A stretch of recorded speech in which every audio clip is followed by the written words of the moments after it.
नमस्कार, आप देख रहे हैं मनी सेंट्रल और मैं हूं आपके साथ विशाल शर्मा। संकट में फंसी टेलीकॉम कंपनी वोडाफोन आइडिया को सुप्रीम कोर्ट से बड़ी राहत मिली। इसके अलावा खबरें ये भी आ रही हैं कि कंपनी को जल्द ही नया मालिक मिल सकता है। डूबते जहाज को किससे मिलेगा सहारा? कौन सी फर्म खरीदेगी इस कंपनी को? क्या सरकार होगी बाहर? इन्हीं सारे सवालों के जवाब ढूंढने की कोशिश करेंगे आज के मनी सेंट्रल में। पूरी चर्चा में शामिल होने के लिए हमारे साथ मौजूद हैं हमारे सहयोगी और वरिष्ठ आर्थिक पत्रकार प्रवीण शर्मा सर, आपका मनी सेंट्रल में बहुत स्वागत है। धन्यवाद विशाल। मनी सेंट्रल की सबसे पहली खबर जीएसटी से जुड़ी होगी। केंद्र सरकार ने अक्टूबर में हुए जीएसटी कलेक्शन के आंकड़े जारी किए। अक्टूबर में गुड्स एंड सर्विसेज टैक्स से 1.96 लाख करोड़ रुपए जुटाए गए। सालाना आधार पर देखें तो इसमें 4.6% की बढ़ोतरी हुई। पिछले महीने से कंपेयर करें तो इसमें 9.1% की बढ़ोतरी। जीएसटी कलेक्शन में क्यों आ रही है तेजी? खबरें तो ये भी आ रही हैं कि जीएसटी रिफंड में भी ग्रोथ देखने को मिल रहा है। क्या जीएसटी कटौती का असर दिख रहा है? जानने और समझने की कोशिश करें। इसके अलावा चर्चा करेंगे घाटे में चल रही वोडाफोन आइडिया।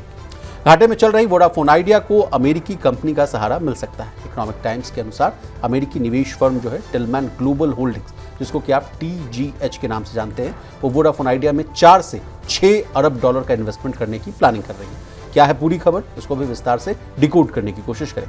और अंतिम में चर्चा करेंगे भारतीय रिजर्व बैंक के पूर्व गवर्नर रघुराम राजन की। रघुराम राजन ने भारत को अमेरिका के हायर एक्ट से सावधान रहने को कहा है। इसके अलावा डोनाल्ड ट्रंप के भारत पर लगाए गए 50% टैरिफ और इंडिया यूएस ट्रेड डील पर चल रही बातचीत को लेकर बड़ी सलाह दी। किस गलती से बचने की सलाह दी है पूर्व गवर्नर ने? विस्तार से इसको भी समझने की कोशिश करें।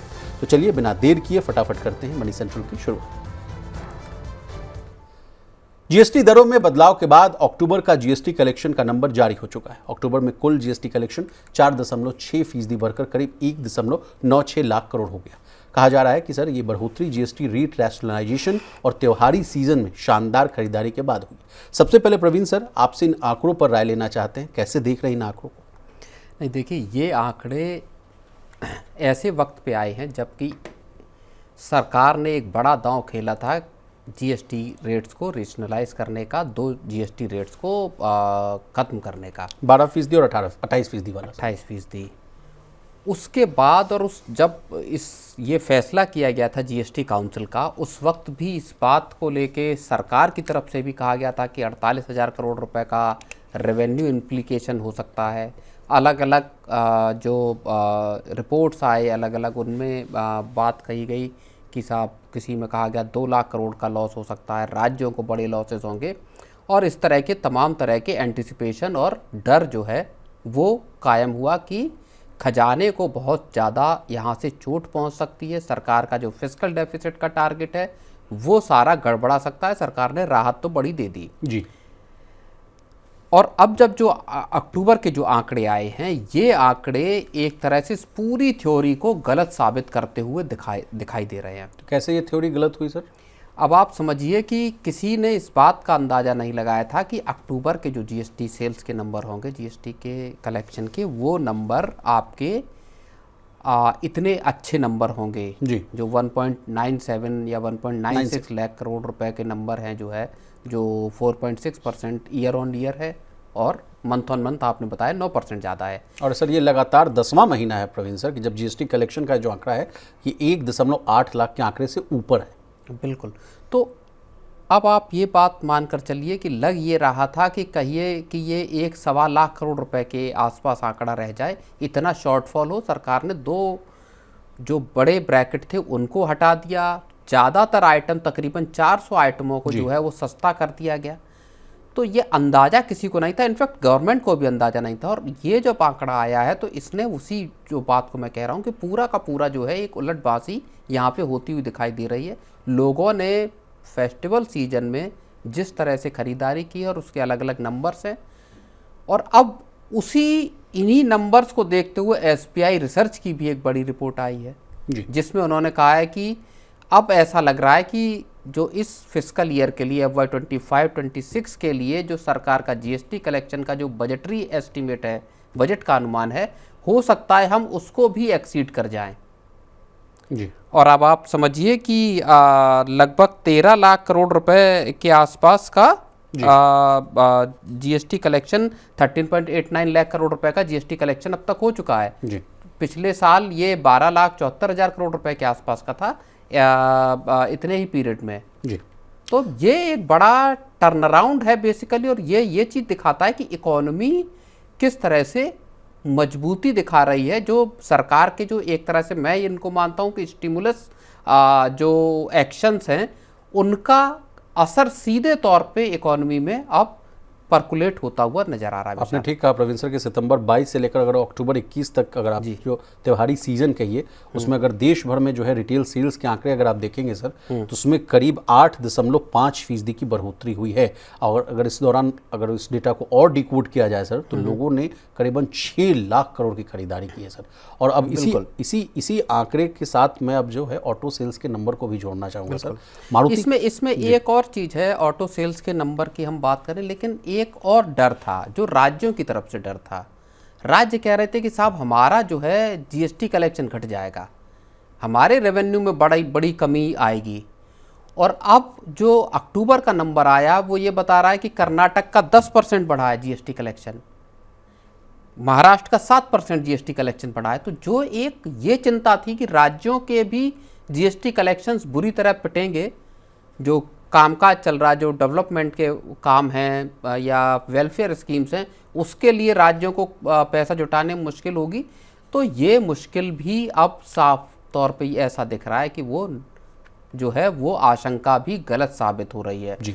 और ये चीज़ विशाल एक चीज़ और भी बताती है, अगर हम इसको बाहर से देखें कि सरकारें अगर चाहें तो इस तरह के एक्शन पहले भी ले सकती थी। अगर आप चीज़ों को, अगर आप आम आदमी की जेब को सस्ते उस पर रखेंगे, अगर लोगों के पास बचत का पैसा बचेगा तो वो खर्च करेंगे और अल्टीमेटली ये पैसा पूरा का पूरा इकोनॉमी में आएगा। और जो मच नीडेड रिक्वायरमेंट थी कि ग्रोथ को किस तरह से बढ़ाया जाए, वहां पे पैसा यही काम आएगा। और ये आंकड़े में दिख भी रहा है सर, लोगों ने भर भर कर गाड़ियां खरीदी हैं। मगर मारुति की बात की जाए सर तो 3 महीने में 5.5 लाख कारें इन्होंने बेच दी हैं। सबसे ज़्यादा 1.92 लाख जो है 4 मीटर से छोटी गाड़ियां बिकी हैं सर। जुलाई सितंबर तिमाही में देखें, इन्हीं आधार पर इनका मुनाफा जो है 8% बढ़ा है। अगर और ऑटोमोबाइल कंपनियों की बात की जाए सर, महिंद्रा की बिक्री में 31% का उछाल है वाई बेसिस पर, यानी ईयर ऑन ईयर बेसिस के मैं बात कर रहा हूँ सर। टाटा मोटर्स की कार बिक्री अगर देखें 27% बढ़ी है। किया की बिक्री जो है 30% बढ़ी है।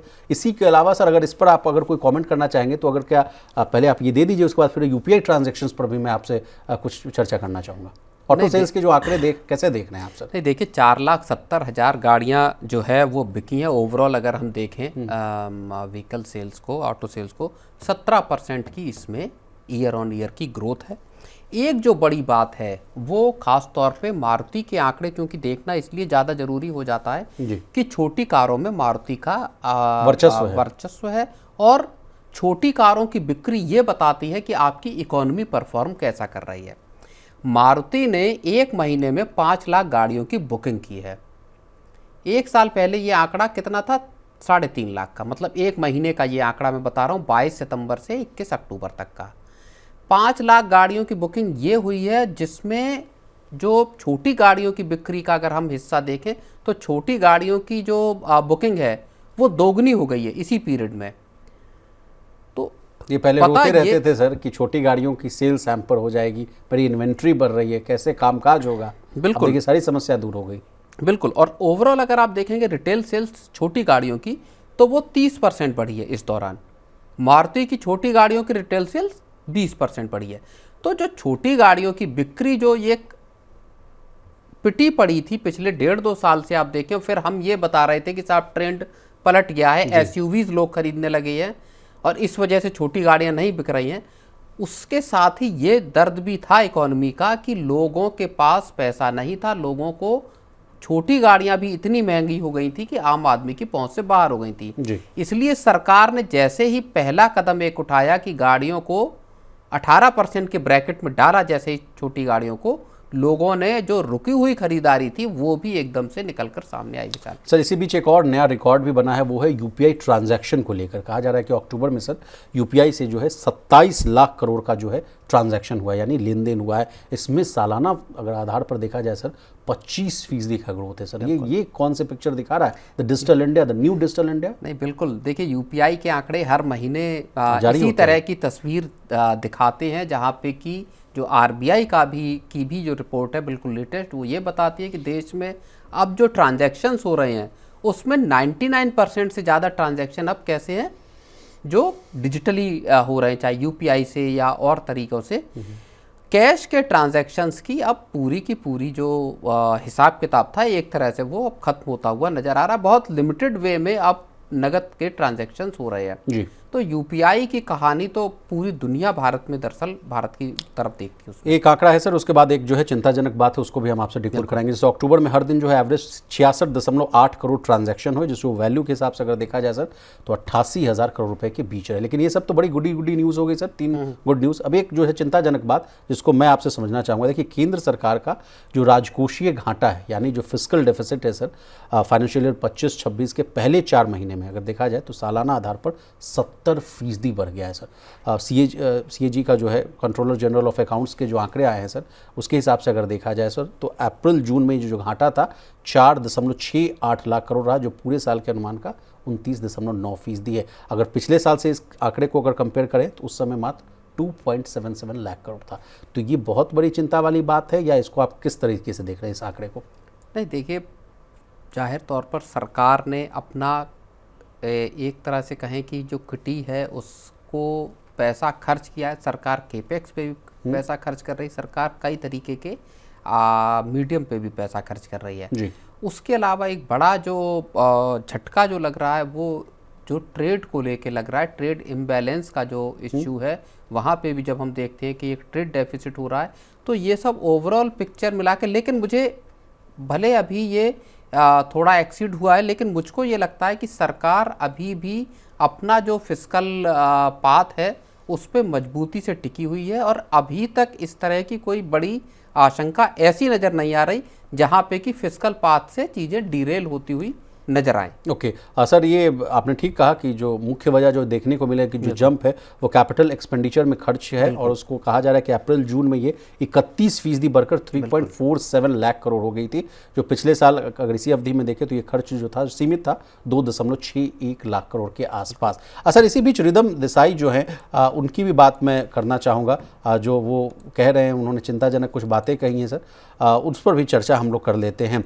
उन्होंने कहा है, रिदम देसाई जो मॉर्गन स्टैनली के चीफ इकोनॉमिस्ट हैं सर, उन्होंने कहा है कि भारत के लिए जो है जो खतरा है वो बाहर ज़्यादा है, घरेलू स्तर पर नहीं है। मतलब जो अंदर जो है कंजम्पशन के हिसाब से तो आप अपनी इकॉनमी को बूस्ट कर लेते हैं, लेकिन जो बाहर से जो चुनौतियां हैं वो बड़ी जो है दिक्कत है। अब दुनिया में जो बढ़ते हुए खतरे हैं उन पर उन्होंने ध्यान आकर्षित किया। 3 फैक्टर है सर, पहले एक एक करके मैं बता रहा हूँ। एक तो कह रहे हैं कि रिकॉर्ड डेट है, जो दुनिया के जो कई देश हैं उन पर बहुत जो है कर्ज है, जिस बात को हम लोग कई बार मनी सेंट्रल में चर्चा कर चुके हैं। दूसरी बात कह रहे हैं कि कई जो डेवलप्ड इकोनॉमीज़ हैं सर, वहाँ जो है पॉपुलेशन जो है वो ईजिंग है, वो घट रही है। और तीसरा वो कह रहे हैं कि भारत के जो पड़ोसी राज्य हैं उनकी स्थिति जो है खस्ता हाल है, वहाँ राजनीतिक संकट है, जिस तरह से हम लोग लगातार देख रहे हैं सर। तो इस पर रिदम देसाई की जो रिपोर्ट है उसको भी आप डिकोड कीजिए। नहीं, देखिए रिदम देसाई बात सही कर रहे हैं। जो दुनिया भर में जिस तरह के हालात हैं, और अब हाल की बिल्कुल अभी जो आज का एक बहुत बड़ा अपडेट है वो इस बात को लेके है कि जो अमेरिकी राष्ट्रपति ने एक बयान दिया है जिसमें उन्होंने ये कहा है कि पाकिस्तान हो गया, नॉर्थ कोरिया हो गया या आपका रशिया हो गया जी, ये जो है वो न्यूक्लियर टेस्ट कर रहे हैं, और इसलिए अमेरिका भी अब अपना 1992 के बाद से ऐसा है वो एक बार फिर से न्यूक्लियर टेस्ट की तरफ या न्यूक्लियर वेपन्स की तरफ से अपना रास्ता आगे बढ़ाने की कोशिश करेंगे।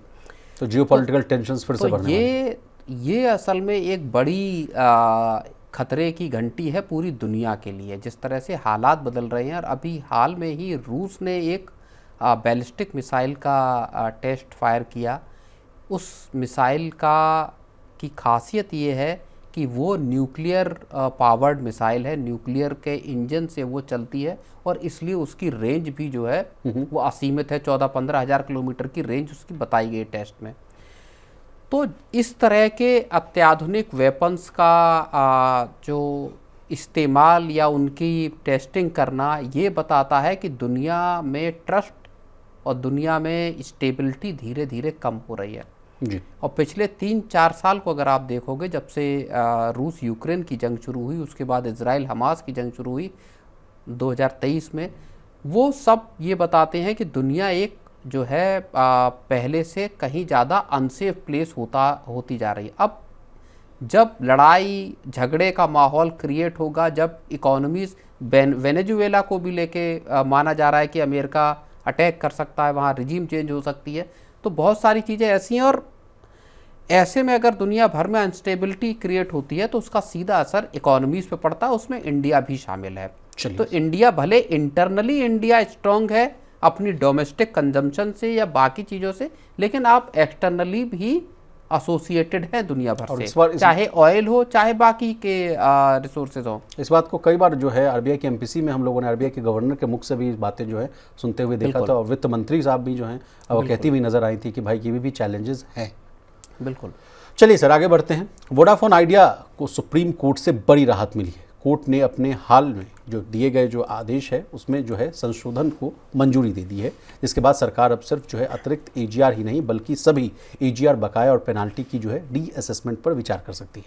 प्रवीण सर, आपसे ये समझना चाहते हैं कि ये फैसला तो कंपनी के लिए गेम चेंजर साबित हो सकता है, क्योंकि पहले का जो आदेश था वो उसमें लिखा हुआ था कि केवल अतिरिक्त एजीआर डिमांड तक ही सीमित था। नहीं, बिल्कुल, ये जो उसको लेके एक कन्फ्यूजन था और इसी वजह से वोडाफोन को लेके चिंताएं भी पैदा हुई कि केवल क्या जो 9,500 करोड़ रुपए के आसपास का जो एडिशनल एजीआर ड्यूज की को लेके ही सुप्रीम कोर्ट ने बात कही है, इसको लेके एक फिक्र पैदा हुई, यानी जो 9,400 करोड़ के आसपास वाला मामला था, 9,500 करोड़ के आसपास का जो था। लेकिन आज सुप्रीम कोर्ट ने उस मामले में एक बड़ा क्लैरिफिकेशन दिया और सुप्रीम कोर्ट ने कहा है कि ये उसके सहित जो दूसरे एजीआर के बकाया हैं उन पे सरकार चाहे तो कोई फैसला ले सकती है बेचारी। जी, तो यानी अब 80,000 करोड़ वाला भी मामला आ जाएगा सर इसी में? बिल्कुल। अब जो पूरा एजीआर का बकाया है वो अब सरकार के एम्बिट में या सरकार के दायरे में आ गया, जहां सरकार एक फैसला ले सकती है। सरकार अपनी तरफ से ये कह चुकी है कि वो कोई भी अगर फैसला लेती है तो उसको सुप्रीम कोर्ट से एंडोर्स कराएगी, उसका अप्रूवल सुप्रीम कोर्ट से लिया जाएगा।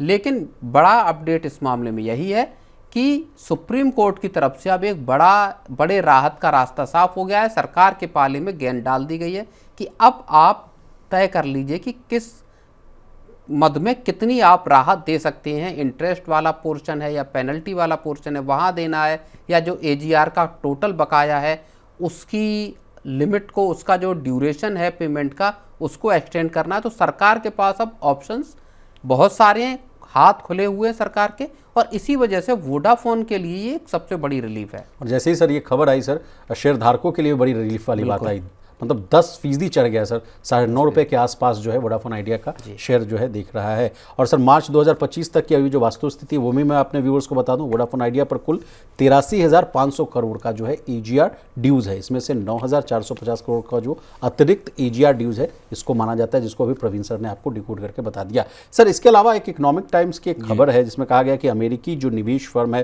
टिलमैन ग्लोबल होल्डिंग्स, जिसको आप TGH के नाम से जानते हैं, वो वोडाफोन में सर करीबन 4 से 6 अरब डॉलर, यानी अगर इसको भारतीय रुपए में अगर कन्वर्ट किया जाए सर तो 35 से 53,000 करोड़ के आसपास का है। कहा जा रहा है कितने का वो इन्वेस्टमेंट करने वाली है। ये क्या मामला है सर, और ये कैसे फिर गणित बदलेगा? 49% के आसपास हिस्सेदारी सरकार की है। नहीं, ये खबर असल में बहुत बड़ी खबर है वोडाफोन आइडिया के लिए, जो जिसमें एक स्ट्रेटेजिक पार्टनर को खुद सरकार भी ढूंढ रही थी। और अगर आप याद करेंगे तो सरकार 3 से 4% स्टेक बेचने के लिए एक स्ट्रेटेजिक पार्टनर ढूंढ रही थी, जो कि कम से कम $1 बिलियन जी कंपनी में, तकरीबन 9,000 करोड़ रुपए कंपनी में लगा सके। तो उस समय कहा गया था कि आदित्य बिरला अपनी स्टेक कम करके इसमें दे सकते हैं शायद, हाँ, PLC वाला। अब जो कहानी आ रही है, अब जो बात आ रही है कि जो TGH है ये लगभग आप समझिए कि 35,000 करोड़ से लेके 52,500 करोड़ रुपए तक का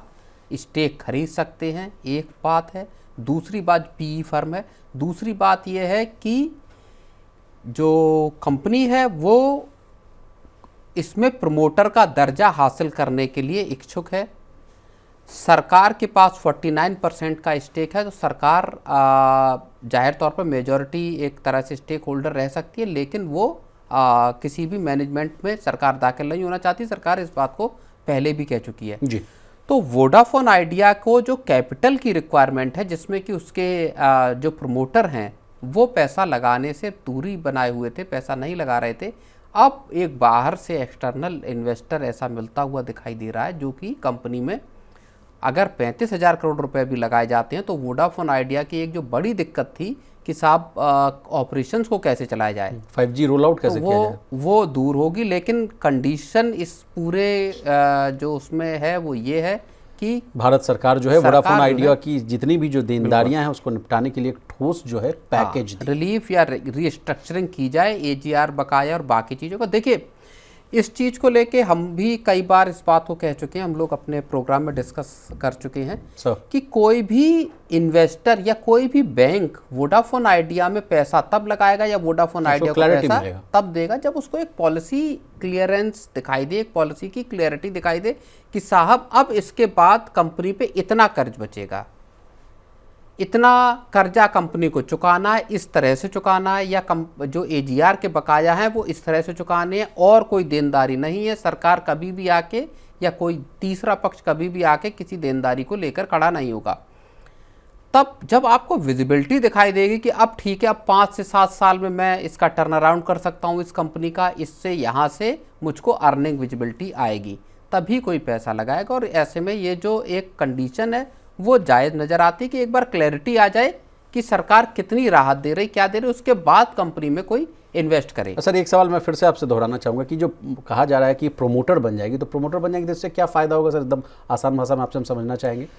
प्रमोटर बन जाएगी तो जाहिर तौर पे कंपनी को चलाने का हक जी जो टीजीएच है इसके पास आ जाएगा। अब हो सकता है कि ये सीधे तौर पर मैनेजमेंट में शामिल ना हो सकता है कि मैनेजमेंट जिस तरह से अभी आदित्य बिरला ग्रुप या वोडाफोन पीएलसी देख रहे हैं, वोडाफोन का स्टेक लगभग 16% के एग्जैक्टली सर, आसपास। सरकार की जो हिस्सेदारी है वो 48.99% है, आदित्य बिरला ग्रुप के पास 9.50% है और वोडाफोन पीएलसी के पास 16.07% हिस्सेदारी। तो अब आप समझिए कि हो सकता है कि मैनेजमेंट इनका ही रहे, लेकिन बोर्ड में लोग होंगे और फिर कंपनी को आगे की डायरेक्शन कैसे तय करनी है वो सब फिर फैसले मिलकर लिए जाएंगे। तो यानी कुल मिलाकर देखा जाए सर, लेकिन तो जो केपेक्स की जो जरूरत है, जो 50-55 हज़ार करोड़ रुपए की जरूरत है, जिसमें कंपनी 25,000 करोड़ रुपए कर्ज से जुटाना चाहती है, उसका एक बड़ा हिस्सा अब आपको एक ही इन्वेस्टर से मिल जाएगा और हो सकता है कंपनी को फिर इतने ज़्यादा कर्ज की जरूरत भी ना पड़े अगर ये जो एजीआर वाला मामला है यहाँ कोई बड़ी राहत सरकार दे देती है। एग्जैक्टली सर, तो मतलब 83,000 करोड़ रुपए राहत मिल जाएगी। लेकिन कम से कम देश की जो टेलीकॉम सेक्टर है उसमें जो डुओपॉली का जो एक हिसाब बना हुआ था, नहीं बना ही हुआ है हिसाब, उसको तोड़ने में एक मदद मिलेगी। कंज्यूमर्स के पास 20 करोड़ कस्टमर्स वोडाफोन आइडिया के पास हैं, उनको भी एक राहत मिलेगी। नए कस्टमर्स को भी अगर क्वालिटी सर्विसेज मिलती हुई दिखाई देंगी तो नए जो यूजर्स हैं वो भी जुड़ सकते हैं। और नए यूजर्स की आपने बात की सर, तो अच्छी खासी एडिशन भी देखने को मिली थी। जो नेट जो नेगेटिव देखने को मिल रहा था सब्सक्राइबर बेस में, तो कई लोग जो हैं अब जुड़ते हुए भी नजर आ रहे हैं। जो इस तरह से जो पॉजिटिव खबरें आ रही हैं वोडाफोन आइडिया पर, लगता है इन्वेस्टर्स का और जो सब्सक्राइबर्स का दोनों का जो है भरोसा बढ़ता हुआ नजर आ रहा है सर। आज तो अच्छी बात है सर, 2 बड़ी गुड न्यूज़ आती हुई देखी, स्टॉक में भी अच्छी खासी तेजी देखने को मिली थी सर। तो चलिए आगे बढ़ते हैं। भारत और अमेरिका के बीच चल रही ट्रेड वार्ता के नतीजे को लेकर सबकी उत्सुकता जो है वो बनी हुई है। इसी बीच भारत के पूर्व रिजर्व बैंक के गवर्नर रघुराम राजन ने भारत और अमेरिका के बीच चल रहे टैरिफ वार्ता को लेकर अपनी राय रखी है। राजन ने अमेरिकी थिंक टैंक डिकोडर को दिए गए एक इंटरव्यू में कहा कि भारत को अमेरिका से चल रही ट्रेड वार्ता में अपने टैरिफ का जो स्तर है वो 10 से 20% के दायरे में रखने का जो है टारगेट रखना चाहिए। भारत को ऐसा कोई भी वादा नहीं करना चाहिए जिसे निभाना जो है मुश्किल हो। इसके अलावा प्रवीण सर, रघुराम राजन ने भारत को अमेरिका के प्रस्तावित जो हायर एक्ट को लेकर भी जो है कहा कि ज़्यादा सावधान रहने की आपको ज़रूरत है। उन्होंने सलाह दी है सर। उनका कहना है कि ये कानून जो है भारत के जो है सर्विस एक्सपोर्ट्स और ग्लोबल टैलेंट के लिए जो है H1B वीज़ा की फीस बढ़ोतरी से कहीं ज़्यादा बड़ा जो है खतरा पैदा कर सकता है। राजन के मुताबिक अमेरिका में जो है जो सो कॉल्ड, जैसा आप भी कह रहे हैं प्रवीण सर, के विचाराधीन है ये नया कानून, भारत के सर्विस सेक्टर पर जो है टैरिफ लगा सकता है, जिसका असर जो है लंबे समय पर देखने को मिलेगा। तो काफ़ी 2-3 पॉइंट्स है जिन पर उन्होंने जो है अपना फोकस दिया है सर। एक तो हायर एक्ट को लेकर है, IT सेक्टर को है, सर्विस सेक्टर को लेकर कहा जा रहा है, और फिर जो इंडिया यूएस ट्रेड रिलेशंस को है। आपसे समझना चाहेंगे सर। मुझे लगता है कि जो हायर एक्ट को लेके उनका कंसर्न है वो एक बड़ा कंसर्न है, और उसको लेके पहले खबरें आई भी कि हायर एक्ट किस तरह से पूरे देश की जो IT सेक्टर है उसके लिए मुश्किल पैदा कर सकता है। देखिए, H1B वीज़ा वाला मामले में बहुत ज़्यादा कैंडिडेट हैं भी नहीं, जैसा ज़्यादातर IT कंपनियों ने उसमें बोला कि उनको इससे बहुत ज़्यादा इम्पैक्ट पड़ता हुआ नज़र नहीं आ रहा।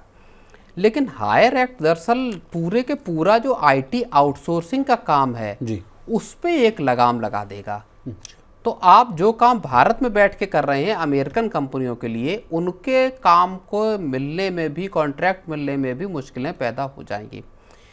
भले ये बिल अभी प्राइवेट मेंबर बिल है, अभी इसको लेके, इसका पास होने को लेके भी बहुत आप ये मान के चलिए कि बहुत मुश्किल सा है।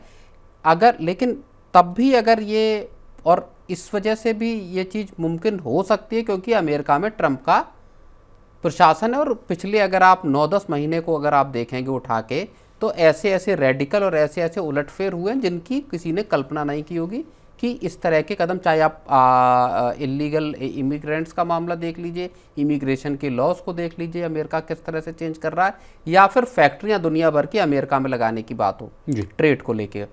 तो भारत के लिए हायर एक्ट अगर ये हकीकत बना तो ये आईटी कंपनियों के लिए बहुत बड़ी मुश्किल बन सकती है। जी। तो सबसे ज़्यादा दिक्कत तो आईटी सेक्टर को होगा, क्योंकि जो जितने भी आईटी कंपनियों में काम करने वाले हमारे लोग हैं, बिल्कुल, ये दोहरी मार होगी क्योंकि पहले से 50% का टैरिफ आपने लगा दिया है जो गुड्स हैं उन पर, और अब अगर इस तरह का एक्ट आता है तो आपकी गुड्स और सर्विसेज दोनों का जो अमेरिका से जो इनकम है या जो रेवेन्यू आता है, और लाखों करोड़ों जो नौकरियां इन पर टिकी हुई हैं, वो दोनों की दोनों मुश्किल में पड़ जाएंगी। और इसका द बिगर पिक्चर भी आपने बताया था सर, कि अगर इनकी नौकरियां जाएंगी तो बैंकिंग सिस्टम में दिक्कत आएगी, हाउसिंग सेक्टर में दिक्कत आएगी, और तमाम सेक्टर्स पर दिक्कत आ सकती है। वो फिर पूरी इकोनॉमी पे उसके रिपल इफेक्ट दिखाई देंगे। लेकिन खैर, ट्रेड पे अगर लौटा जाए तो ट्रेड पे रघुराम राजन का कहना है कि जो आप बात कह रहे हैं कि 10-12% के आसपास भारत कोशिश करे कि इतने ट्रेड के दायरे में रहे, और उसके पीछे उन्होंने कुछ एक वो भी दिए हैं कि ईस्ट और साउथ एशिया के जितने कंट्रीज़ हैं उन पे लगभग 19% का एवरेज टैरिफ की बात है। जैसे पाकिस्तान पे ही 19% का टैरिफ है, चीन पे भी उन्होंने कहा कि अब आपसे कम ही है, चीन पे 47% का है, यूरोप और जापान पे 15% का टैरिफ है, और सिंगापुर पे 10% का टैरिफ है। तो ये उन्होंने कुछ बात कही, और उन्होंने कहा है कि इसी रेंज में भारत को अपने टैरिफ लेकर आने की कोशिश करनी चाहिए। लेकिन सर अगला सवाल यही है कि कब बातचीत हो सकती है, कब तक हम लोग एग्री प्रोडक्ट्स और डेयरी प्रोडक्ट्स और जो नॉन वेज मिल्क्स हो, एग्रीगेरियन प्रोडक्ट्स और जो फिशिंग सेक्टर, तमाम जो फैक्टर है उसके आड़ पर बैठे रहेंगे, और कब तक ये जो है जो तस्वीर साफ होती हुई दिखेगी? लास्ट वीक ही डोनाल्ड ट्रंप ने ये कहा था कि हम भारत के साथ डील करने वाले हैं, बिल्कुल तकरीबन सहमति बन गई है, डील के हम बिल्कुल करीब हैं।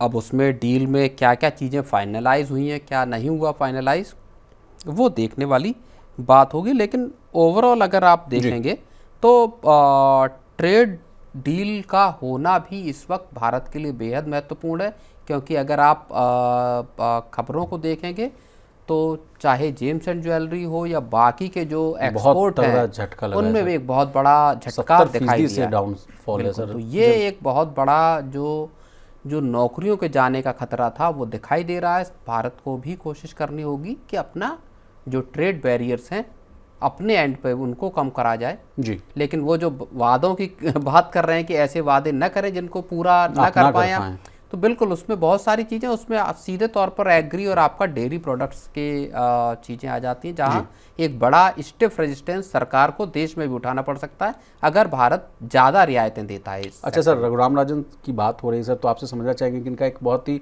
पॉपुलर कमेंट ये भी आता है कि जो नौकरियों को लेकर आता है कि अच्छी नौकरियां नहीं हैं भारत में, उस पर भी आपसे हम चर्चा करना चाहेंगे कि जिस तरह से देखिए इंडियन इकॉनमी में बढ़ने के लिए तो सबसे बड़ा जो अगर हाथ पैर अगर समझिए तो आपका यूथ है, अच्छी नौकरियां हैं, वेज ग्रोथ है, तो वो जो चिंता जता रहे हैं तो लाजमी चिंता जता रहे हैं कि जो बेरोजगारी वाला मामला है, और बेरोजगारी तो छोड़िए, अगर नौकरियां पर आ जाइए तो अच्छी नौकरियां नहीं, इस पर क्या कहना चाहेंगे? नहीं, बिल्कुल बात बिल्कुल वाजिब है, और ये इसका निदान दरअसल पिछले 70 सालों में ढूंढा जाना चाहिए था। 70 साल से इसकी शुरुआत कोशिश की जानी चाहिए थी कि आखिर देश में नौकरियां जनरेट होंगी कैसे।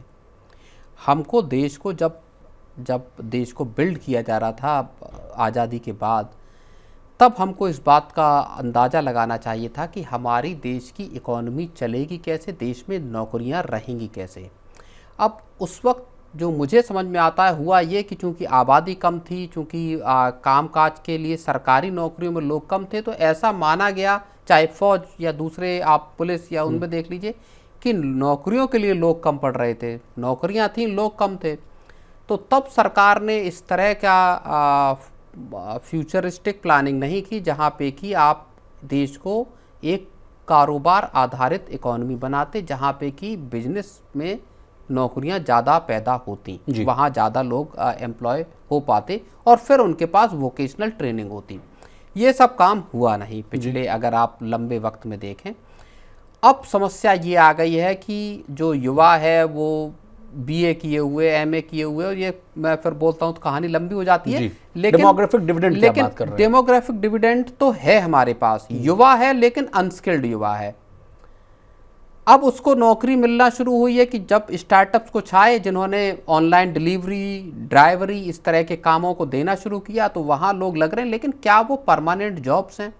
क्या उनमें कोई करियर ग्रोथ है? एक जो डिलीवरी पार्टनर है वो आज के 10 साल अगर इसी धंधे में रहता है तो वो आज के 10 साल बाद भी डिलीवरी पार्टनर ही रहेगा। उसका ग्रोथ का चार्ट क्या, उसका करियर ग्रोथ कैसे होगी? फिर दूसरी बात आ जाती है कि उनको सोशल सिक्योरिटी किस तरह से मिलेगी। सरकार ने कदम उठाए हैं, सरकार कोशिश कर रही है कि उनको पीएफ के दायरे में लाया जाए, सामाजिक सुरक्षा के जो इंश्योरेंस है या इलाज का या जो हेल्थ इंश्योरेंस है ये मुहैया कराए जाएं। लेकिन आप एक ही सैलरी के उस पे 10,000 या 15,000 या बहुत हुआ 20,000 के सैलरी ब्रैकेट में क्या आप 30 साल का अगर किसी का करियर स्पान है तो क्या आप इतने वक्त तक इसी तरह से काम कर सकते हैं? ये क्वालिटी की बात आती है। क्वालिटी जो एम्प्लॉयमेंट है उसका मतलब ये है जहां आपकी करियर ग्रोथ हो, जहां आपकी एक्सपीरियंस के साथ साथ आपकी सैलरी ग्रोथ हो। तो वो बहुत सारी चीज़ें आ जाती हैं। अब उन पे चूंकि लंबे वक्त तक काम नहीं हुआ, इसलिए देश आज इस समस्या को लेकिन सर एक लास्ट सवाल कि what is the way forward, करना क्या चाहिए कि जिससे स्थिति जो है बदले? करना देखिए यही होगा कि स्किल्ड पॉपुलेशन क्रिएट करनी होगी। यूथ जो हैं जो और इसकी शुरुआत पढ़ाई के जो संस्थान हैं वहाँ से होगी।